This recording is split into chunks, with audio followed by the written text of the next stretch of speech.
তুমি তুমি ফিল্টার কিনছো আবার আরেকটা ফিল্টার কিনছো কেন? হ্যাঁ এই যে আগেটা নষ্ট হয়ে গেছে তুমি জানো না ওই যে ফিল্টার ইয়াটা যেটা ফিল্টার করে পানি ওইটা নষ্ট না, ওইটা চেঞ্জ করে। বোকা মেয়ে জানো কোথাকার। ওটা হচ্ছে ওই ফিল্টার, যাই হোক। ওটা চেঞ্জ করতে হয়। আর চেঞ্জ করতে যাই হোক তোমাকে এটা আমি একটা সারপ্রাইজ দিলাম দেখো আমি একটা ফিল্টার কিনে নিয়ে এসেছি। তুমি আবার কেনাকাটা করতে পারো? হ্যাঁ পারবো না কেন। হুম, দেখেন ও আবার ফিল্টার কিনে নিয়েছে গাছ, দেখেন ভালোই। কত সুন্দর না, তুমি খুশি হয়েছো এটা কও? খুশি তো অবশ্যই হয়েছি, বাট একটা ফিল্টার ছিল তারপর তুমি কেন আবার আরেকটা আনছো কিনে? হ্যাঁ খুশি দেখি তো। হয়েছো? সুন্দর। হ্যাঁ উঠাও। এই ওই যে নিচেরটা খুলে গেছে তোমার উঠাইতে হবে, উঠাও।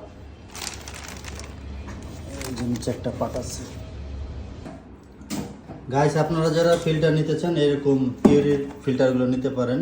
এটা কোম্পানির একটাই সাইজ করেছে 23 লিটারের একটা সাইজ, এবং এটা খুব ব্র্যান্ডের একটু খুব ভালো একটি ফিল্টার। একটা ফিল্টার আর একটা ফিল্টার কিনে এনেছে, দেখেন এটারে কে বুঝাইবে? ফিল্টার কিন্তু এই যে শোনো, তোমার আজকে শিখিয়ে দিই, শোনো এই যে এটা হলো চেঞ্জ করতে হয়, বুঝছো? এটা চেঞ্জ করলেই হচ্ছে হইছে। আবার কেন আমি হইছি তোমার একটা মাত্র বউ, আমার যেটা আবদার সেটা তোমার কইরা দিতে হবে তাই না? আরে ওটা নষ্ট হয়ে গেছে এর জন্য আবার এটা কিনে নিয়েছি। এটা চেঞ্জ করতে হয়, এটা কিনতে হয় না। আর পুরো চেঞ্জ করার দরকার নাই তো, নতুন নিয়ে আসি। হ্যাঁ নতুন নিয়ে আসছি। হ্যাঁ ভালো কাছেন আপনি। আপনারা দোকানদাররা খুব তাড়াতাড়ি আপনি বড়লোক করে দিবেন। অবশ্যই। আর ফিল্টার জামাই কি কিনা। হচ্ছে গরিব হ্যাঁ, করে আর দেবো। জামাইরে ফকির করে দিবেন। হ্যাঁ হ্যাঁ হ্যাঁ